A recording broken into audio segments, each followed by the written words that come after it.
In the new Nintendo Direct, we got our first look at the new Mario Party, and I think I'm actually hopeful. So let's talk about it.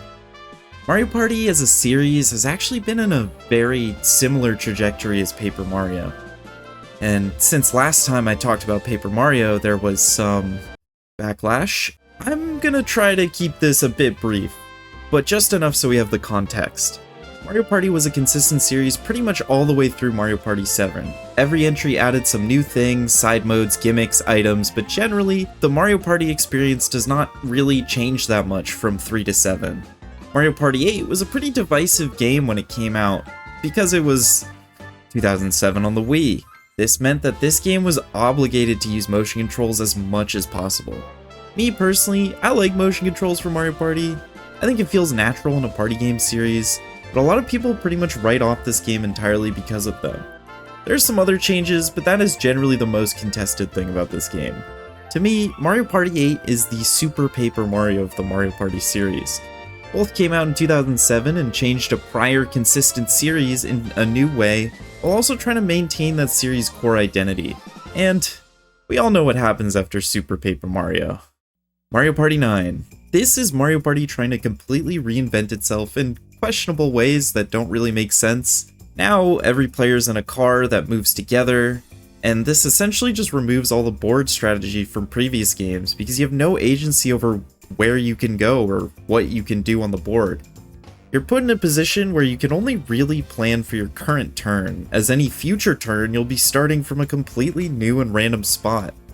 Minigames are also not at the end of every turn like previous games, but only accessible via certain spaces, which just means you really just don't see minigames as often, which is a shame because the minigames are pretty good in this one. In essence, Mario Party 9 tried something new, but the systems were flawed, like Sticker Star. At this point, you probably see where this is going. Mario Party 10 ignores the previous criticisms and doubles down on the car, and just tries to iterate it just like Color Splash doubled down on Sticker Star's mechanics, which then moves us forward to Super Mario Party and Origami King. These games are what people like to call the step in the right direction games. Super Mario Party ditched the car, which was nice, but the rest of the game seems so weirdly stubborn about certain things.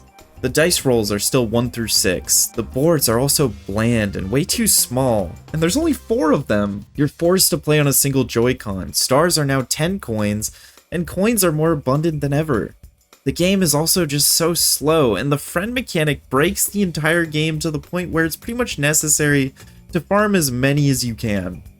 This is a game that tried to return to roots a little bit, but it's also just stubbornly ignoring things that were away for a reason. But where did all of our steps in the right direction finally lead us?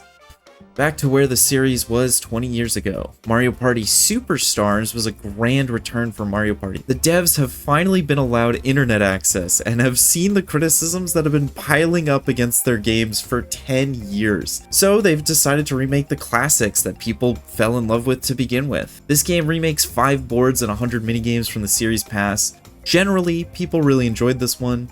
It dropped a lot of the weird things that made Super feel so odd, and just earnestly trying to return to what the series had once been. There are a few issues with this game, like only having 5 boards, but I won't really dwell on them here because I don't think it's that important. Basically, after Mario Party's long and transformative journey, we have arrived here at the announcement of Super Mario Party Jamboree. And it's definitely not what I was expecting. Is it just me, or is a sequel to Super Mario Party really weird? Like, does this mean that Superstars didn't count as an official game, but it's actually like a spin-off? What's the order here? Do we just not count this one like we did with the portable ones? Like, what? Regardless, while this may be a sequel to Super Mario Party, it really seems like it is mostly only in name. As we can see from the trailer, stars cost 20 coins, the maps are larger and have much more interesting gimmicks. There's 7 of them, 5 new and 2 old, and I think that's a nice approach to the map problem we've had with these past few games. Pad out the maps with some old ones that probably take way less development time, so things don't get as stale as quickly. I do wish we got a map from Mario Party 3 instead of Mario's Rainbow Castle, because we only got one Mario Party 3 map in Superstars, and Mario Party 1 just kind of has awful maps. But I think overall, this is better, and seems to have taken a lot of gameplay cues from Superstars. I also do really like that we get this big character roster back from Super. While I do enjoy Superstars, the roster is inexcusably lame. These characters all have the same moveset, so why can't we just have a bunch of them? As a big Toadette player in the earlier games, finally seeing her playable again is a huge relief. I thought she was going to be the star giver for the rest of time. My biggest worry with this game is again that Super in the title. One thing that they haven't really outright confirmed is whether this game will force you to use a single Joy-Con all the time again. And I want to be clear, my problem with single Joy-Con is not the motion controls. I do think motion controls are fun. My problem is the Joy-Cons. These controllers are not comfortable sideways, they are incredibly expensive, and they break really easily. Everyone knows about Joy-Con drift. My pair of Joy-Cons from the Switch launch literally don't turn on anymore. This has never happened to me with any other system. One of my favorite parts of Superstars was being able to use my old GameCube controllers to play, so I don't either need to buy more sets of $70 to $80 controllers or asking my friends to bring their own every time we wanted to play. I'm really hoping there is an option to turn the Joy-Con games on and off, as it seems like only some of the mini-games will actually require Joy-Con gyro and rumble and stuff. Just this one option will make this game so much more accessible as a party game, and let people play the game the way they want to. But honestly, that's my biggest red flag with this game. Everything else is looking great. The new boards all look interesting and distinct. The minigames are always good, and we have more in this game than any other Mario Party ever. The new Battle Royale mode looks fun. I think this is shaping up to be the true return to form we've been hoping for in an original game for over a decade. So I'm going to end this video with some hopes and dreams that I think would truly make this the definitive Mario Party experience. Please, please, please give us DLC for this game. ND Cube has never given us any DLC content in any of their other Mario Party games, which seems criminal given how few boards these games have had. Even only adding more old boards would do so much to keep this game alive. I really hope we can get more quality of life features that let us customize the game a lot further than just turn count and bonus stars. For one, I really want Mario Party to have more advanced toggles, like the Smash Bros. Item switch. This way, players who want to mess with the game have the option, while casuals who would rather have the intended experience don't have to worry about it. Let us turn on and off individual items. If people don't enjoy the gold pipe, they shouldn't have to have it in their game. You should also just be allowed to do chaotic and ridiculous games with rule sets like Trump calls only, or only the rare items. While we're at it, give us a minigame toggle. We already have these packs that we can switch between, but why can't I just turn on and off the individual minigames that I want? Like, get rid of mashing or stick rotating games.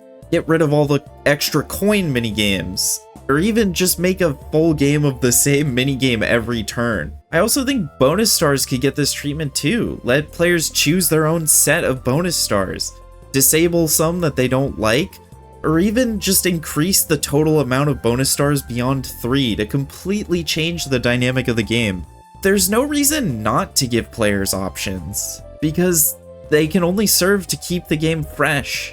We just got a similar advanced item toggle in Mario Kart 8 Deluxe, so I can only hope we get these kinds of options in Mario Party 2. Finally, I really hope we can get some form of the orbs functionality from the GameCube games back. While I do like the items we had in Superstars, I have really missed the strategy of being able to place your own spaces and traps on the board. It's one of the reasons I find myself going back to the GameCube Mario Parties more frequently than others, because the item dynamic is just so much different. I also think this has a hand in making the game feel fresh for an even longer period of time. I mean, every time you play, the board will be fundamentally different based on what people place and where. I don't think we will see a full implementation of the orb system, but even just some items you could place on the board would go a long way, I think. What do you think about the new Mario Party announcement? I'm super excited because it feels like the first time these new devs have actually gotten what made the older ones fun in a fully new and original game. Let me know what kinds of new features you're hoping for.